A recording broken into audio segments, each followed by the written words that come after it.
Welcome, everybody. Happy Friday. We're here with Unmuted, and we're here with Blythe, Dr. Cleverly. I'm so excited she's here. Um, Before we get started, I think we have a bunch of people joining us. Again, we can't see if you're joining us. We could just be talking to ourselves. Hopefully not. But if you're with us, put in the chat where you're joining from. It's always lots of fun to see where folks are hopping in from. It's been really, really gloomy here in the DMV area where I live all week. I feel like it's been like Transylvania weather outside. It's very foggy and gloomy. So hopefully wherever you guys are at today, it's not like that. If you're just joining us for the first time, I'll share that Unmuted is a podcast that I started. It's a live podcast featuring female leaders from around the globe. I've met a lot of amazing women in my 18 plus years of doing social impact work and connecting with others. And I want other people to know them too. So I'm really excited to have Blythe with us today. We actually met through, I did said this the other day in a post that we met through this. For me, it was like a really random networking group last year that I joined on LinkedIn. And it ended up being fantastic and connecting to me to a bunch of folks and taught me a lot of things also. There was a lot about LinkedIn that I learned. But yeah, Blythe, you were one of the folks I met there, and Susan I met there, McConnell, which was really wonderful, and Kuldeep. We've stayed in touch. So there have been some really great connections through that group. I'm really grateful that you're here with us today. I know every time we connect, Blythe, I learn so much from you. So I'm really excited for others to hear your voice and to be able to connect with you, right? So if you're here joining us, don't hesitate. If you have questions, thoughts, insights, put them in the chat. And drop your LinkedIn in the chat so that you can connect with each other. That's one of the larger points of Unmuted, is helping women connect with other amazing women. I see Kim in the chat. Hey, Kim, I'm so glad you're here today. I know it's really hard to make it in the middle of the day, so I appreciate it. And Bob, awesome. Thanks for joining from DC also. So really awesome. Well, I'm going to hand the stage over to you, Blythe, if you want to share with our amazing audience about yourself. Oh, well, it's a pleasure to be here with you, Paige. I always appreciate how heart-centered you are and considerate you are in both business and personal. For me, what I do is I'm a brain and behavior strategist or a consultant, and I work with people who have a very specific brain type, and they are highly analytical. And they often will describe themselves as overthinkers and often introverted, not always, but often.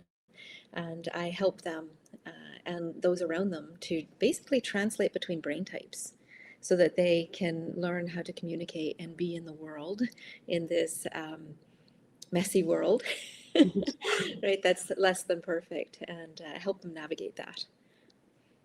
That's incredible. How did you get into that work? How did you know that was your calling? Well, because I knew it was my brain. So I have that same brain type, that overthinking brain type. I actually finally named it. I call it, the metacognitive neurotype, because we even think about our own thinking. It's exhausting. And so I knew that I had to control my own mind. And so I figured, I devoted my life basically to doing that, and thought this is what I need to help other people do, right? Because your challenge in the end becomes your purpose and your mission. I love that. Yeah. I mean, that makes it much more deeply rooted in the work you do each day, right? I love that. Well, thanks for joining us. I'm just looking at the chat. We have folks from all over the world joining us, Blythe. Hey, Kelly, I'm so glad you made it. I'm so glad you made it. And Katanga, I'm so glad you're here. And Emmanuel, so glad you guys were able to join us today. We're just diving in with play. So why don't we start with our first question? How's that sound? Sure. Should we get started? And for folks just joining us for the first time, I've been asking all of our guests, we're on episode 14 today. I've been asking all of our guests the same questions. And it's been a beautiful journey, honestly, to see over the past 13, um, podcasts, like the common themes that people experience, that women experience in leadership, or the differences, and just the lessons learned. It's really fantastic to see all of that. I know when I go back and look at folks' videos, because that's my personality. Like, how did that go? Oh, that's right, they said that. That's amazing. Really good insights. So we'll continue to distill those and share those out, because I know Blythe will have lots of those today also. So for our first question, what mindset shift did you have along your journey that has shaped the way you lead today?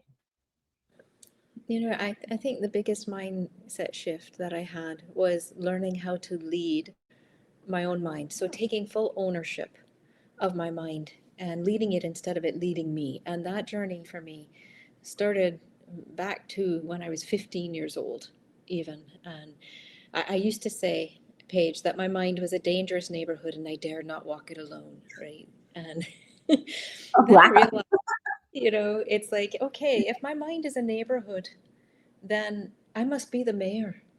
Like it's my neighborhood, I own it, right? So I have the right and the responsibility to take governance, to actually lead it, to sit in the big chair and write the rules and do what needed to be done in order to get me where I wanted to go in life.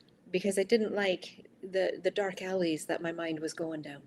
Mm, And so that governance, everything starts with governance, right? Realizing how to lead yourself before you lead anybody else, taking ownership that "Hey, this is mine. I need to do something with this." And so I started looking into, self-help books and all of that, even at a young age. And EQ is very important. But for people with this mind, right, this metacognitive neurotype, upstream of EQ sits what I call CMQ, and that's a cognitive mastery quotient, mm. right? We know we have IQ, that's not a problem. EQ, we need to adapt and learn. But CMQ, you need to control your thoughts before you control your emotions. So that became something that changed everything once I began to realize this. And I've been doing it for years, although I didn't develop like an assessment for Mm. CMQ recently. But that was the first big shift, was becoming the mayor of my mind. I love that. Mayor of my mind. Yeah. Blythe, that's beautiful. It sounds like the title of a book or something. Oh, I think it will be. I think I it will love. be, Yeah, I mean, what you just shared, when you break it down, it's like, oh, well, yeah, of course. But then, we don't often break it down, and we don't Mhm, often take the time to think about those things. We hear IQ, EQ, that mhm, other level. We don't get there to it. I think we engage with those things almost in a passive way. And I love the mhm, way that you have really made it your life's work. It's so cool and beautiful, and I think really needed, especially right now, mhm, in society, of like, what drives you? Who are you? Yeah, that's awesome. mhm, mhm. Jane, I just saw that you were able to join. Awesome. Jane from London, I think you will really appreciate this conversation with Blythe. Y'all should definitely connect. Blythe, Jane and her partner Jenny are doing this beautiful conference in London, I think at the end of this month. Yes, March. We're already in March. Um, and it's around collaborating with different brain types, different personality types, and being able to facilitate those rooms. So just really cool work they're doing. Made me think of Mm. that. So I'm really glad you could join, Jane. All right, our second question. What is a risk that you've taken in your journey? Um, and what gave you the courage to take that risk? Mhm. Well, when I think about like in the work that I've done, for example, the risk was taking on clients from vastly different backgrounds. So people Mm, dealing with addiction, elite athletes, CEOs, leaders, founders, and even celebrities. And while trusting that underneath of that, they all shared the same brain type. mm, So my ideal client, my niche, is working with this brain type. And they could be in many different situations. but as if they have that same brain, then I know how to help them. And for a time, I felt, okay, well, you have to have had addiction to help addiction, and that's not really the case. Although if we're all honest with ourselves, there's something that we all do, and it's individual to each one of us, that makes us feel just a wee bit better, right? So we all have some sort of addiction, whether we want to admit that or not. Yeah. And we can understand that craving and that urge, but that need to escape, if they have that as a means to escape their own thinking, right? We all choose something that helps us get through that. So I didn't have to have an addiction to cocaine in order to help somebody who had addiction to that. Although, mind you, I did a lot of research and talked to a lot of people to fully understand them. But it's the same thing with fame. I'm not a celebrity, but I can understand the pressures that they went through. Having this brain type, I can say, what would that be like for me if I was in their shoes with this brain, with this mind, right? So, and I learned from being at the Amen clinics and being a practitioner with them and seeing brain scans, how we really are different. It's not just a personality thing. Mm-hmm.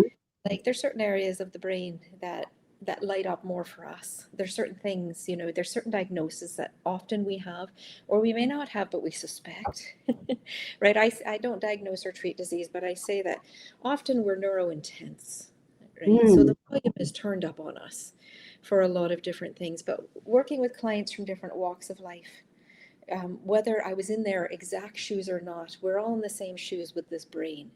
And I didn't need to have their exact story to be able to help them. And that courage that you asked about came from a deep wanting to alleviate suffering, Mm. because that's my why.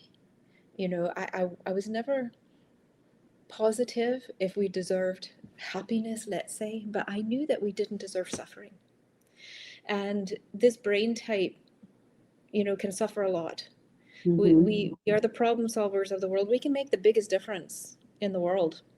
If we lead ourselves with governance, we can make the biggest, you know, the fastest, the most wonderful changes in the world. But if we don't get ourselves under control, then we'll go to dangerous places in our village, right? In our mind, and that lead us to the brink of a cliff or a bridge.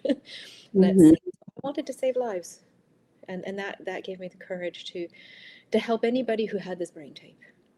Mm-hmm. I love that. You talked for a second. You mentioned this briefly, and this is something I didn't know about you. Tell us more about the Amen Clinic. Did I say that right? Yes. So Dr. Daniel Amen is well known as one of the leading, doctors for brain health, and he has a huge following. And there's 5 clinics, I believe, in the United States. You can go and get your brain scanned, and there's some videos on my YouTube where I talk a bit about that. But it led me to understand so much more about myself, and other people. I went there, as part of one of my doctorates to learn more about how to help people, but it ended up helping me as well.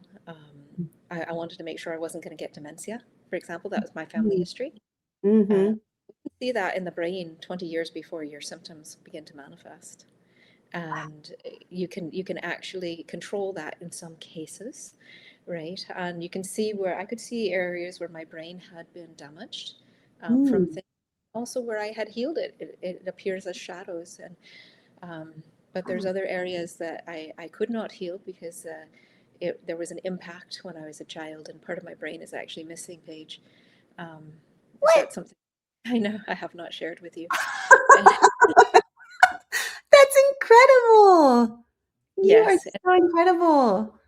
And so, you adapt when something like that happens. And so they did a QEEG on me to determine how did I get through life, and realized that in actuality, it developed certain abilities in me that we can all cultivate, but we don't usually. But I had to in order to survive. So it lit up all my psychic centers and gave me the answer as to why I tend to know things that other people don't know, that I've had that ability throughout my life. So it solved a lot of mystery for me.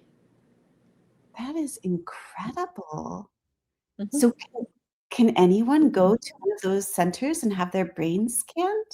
Yes, yes, you can. Yeah, it's um, as you can imagine, it's not a cheap procedure, but it's certainly I know, I'm like, worthwhile. does insurance cover this?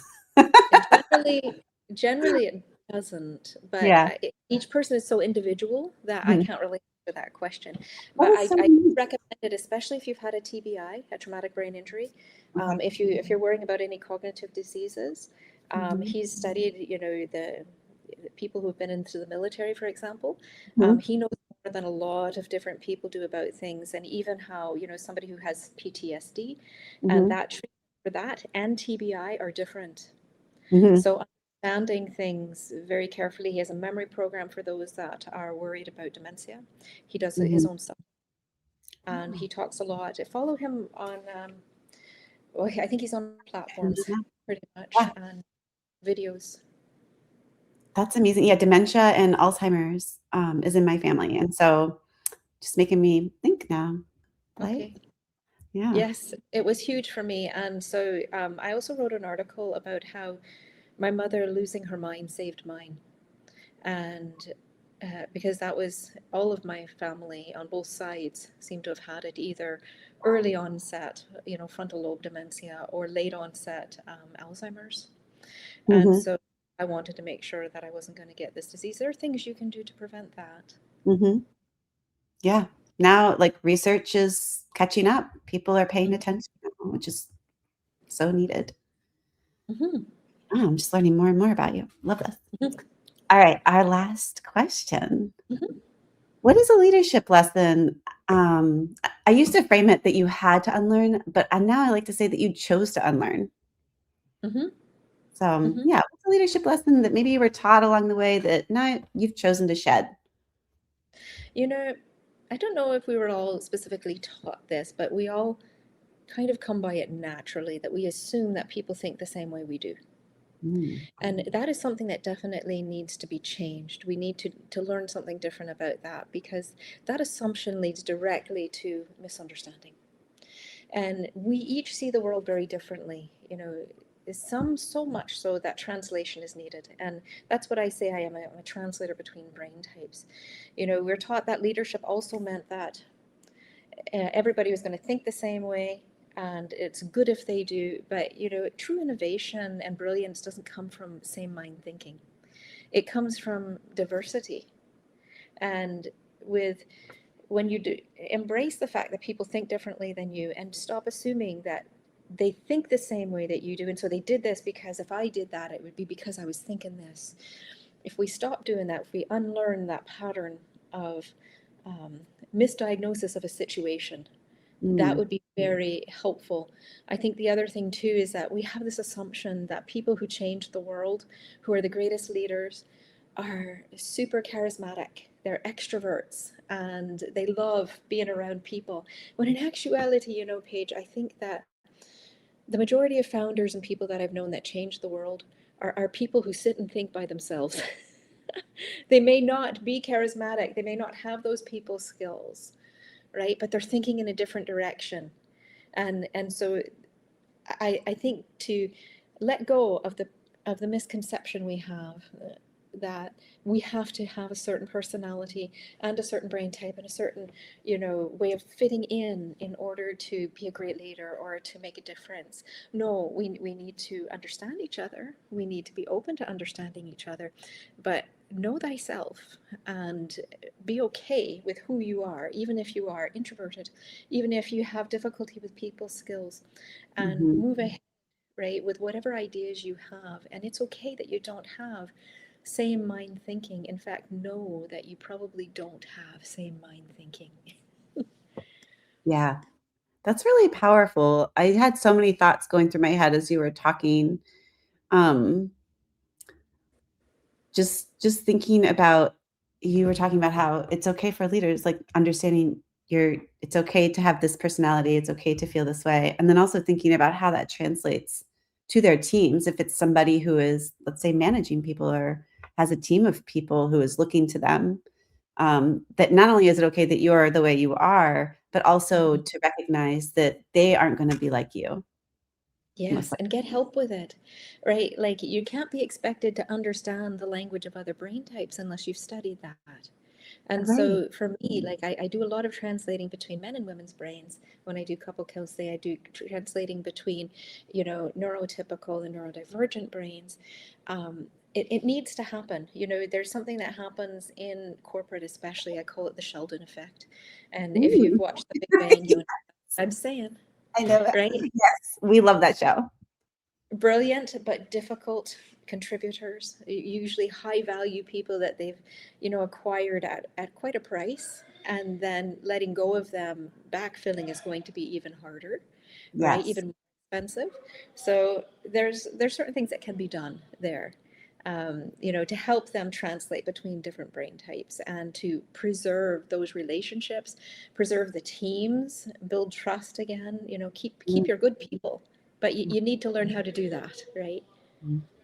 I think you brought up something really important, and that's like in your work, you really help companies or organizations or leaders, like not just with themselves and knowing themselves and learning themselves and accepting and those things, but also like reducing turnover, Yes. burnout, frustration, like the expense of all of those costs, essentially. Hmm. So that's just incredible. I wonder, I mean, what has been your experience when you go in somewhere and it's just like all these light bulbs going on, or people are like, wow, I was really going to let that person go and was very, nervous about how I was going to achieve this goal or get this thing done with that person gone, or even Right. Well, rehire because of the cost. yes. Oh, a huge cost. I've talked with a number of leaders who first off, they didn't understand what the problem was. They thought this person just had, a bad personality. They Yeah. were uncooperative and they were intentionally uncooperative. And so they didn't realize the problem was a translation problem. It wasn't an attitude problem. And so they didn't think there was a solution. And that's Mm, what I've run into the most, is that they don't know the problem and they don't know that there is a solution. I know there's a solution because the way I got into that originally was people started coming to me. Often they were engineers or they were at a tech firm, and they were like, I'm going to get fired, or I'm going to quit because I can't do this. Like, and I don't understand people. And they would come to me and I'd help them to mhm, navigate, and then everything got better at that company, right? Through them, through what I was teaching them. And I thought, why don't I go directly to the corporation and say, I know you have these people, I know you need this help, and you have a bigger budget than individual people that are mhm. coming to me and paying out of their own pocket, right? I can make a bigger impact this way, and it's more fair to everybody to do it that way. So that's been my experience with that. And are companies receptive? I hope they are, because you're bringing such this huge value. I mean, Hmm. it's it's But enormous. a lot of leaders, they do not believe, again, that there is a solution to it. Or by the time that they've called me, there's been so much damage done in the Yeah, company that yeah, now that person has to be let go. But yeah. sometimes that can be repaired, right? It Mhm, depends what stage we're at with mhm. that. But either way, it's good to have me in there because we can avoid more miscommunication. We can correct the damage that was done. We can teach people. And so you can let go of that person. But if you want somebody who has these innovative ideas and who has that engineering analytical mind, you're going to end up with the same issue again. Yeah, yeah, So unless it's better to someone who's learn. checking the box, following along. Yeah.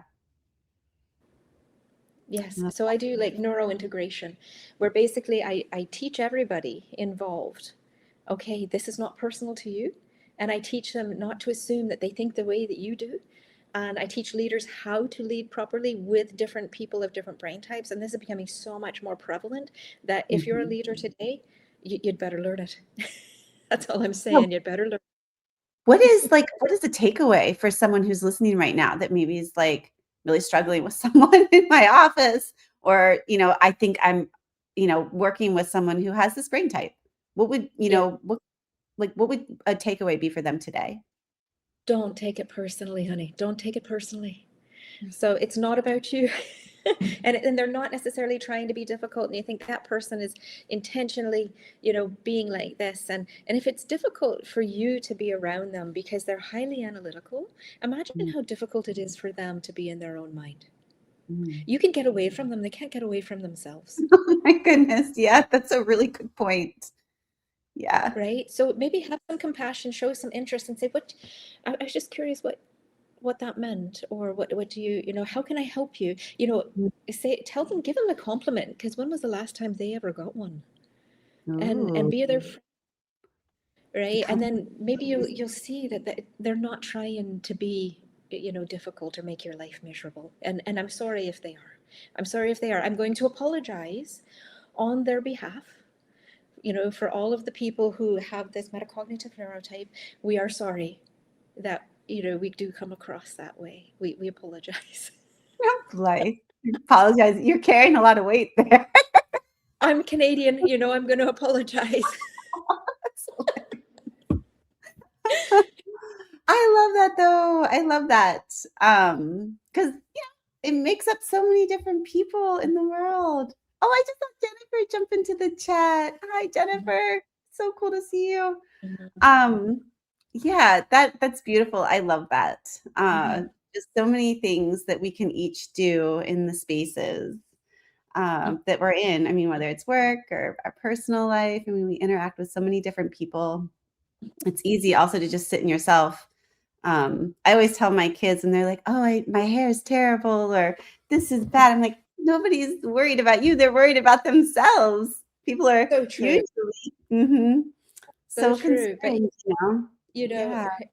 and while we apologize for the misunderstandings that happen because we communicate differently, at the same time very unapologetic for having the brain type, because look at the innovations that have happened and the things that have saved many lives, and a lot of the leading in science has happened from this brain type. So in the end, you'll be glad that we're around, because we do make your life better, even if you don't realize that, in different ways, right? Well, it takes all sorts to make the world go round. You just made me think of something else I saw the other day.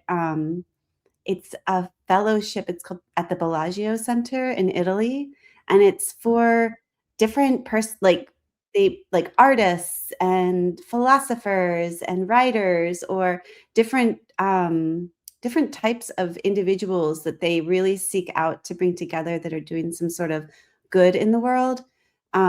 And they get their own personal like studio space to create and innovate and design.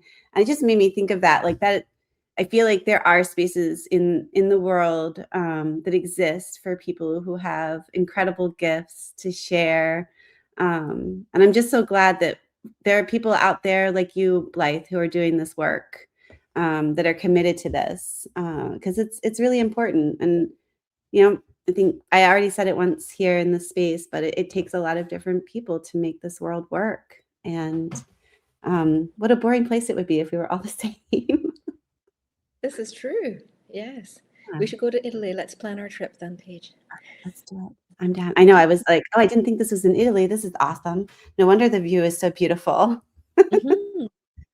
Well, this was wonderful. I just wanted to acknowledge a few other folks in the chat. Marjorie, thanks for joining. And Jane, I hope you're still here. Jennifer, so beautiful to see you. Really awesome you joined. I know it's hard for folks sometimes in the middle of the day. Before we part ways, I also wanted to share that I'm launching a program for social entrepreneurs. It starts in April. It's called Spark Catalyst, and it's really a 3-month intensive to get people who are thinking about consulting or starting their own social entrepreneurial business, but aren't really sure. Or maybe you're ready and you just really need that accountability and support. And so I've created a program around that. So check that out. Blythe, it was so wonderful to have you. I really appreciate you being here, and I hope folks connect with Blythe, please. She is on LinkedIn and other spaces, obviously, all over the world. I learned right before we joined, she's quite the world traveler.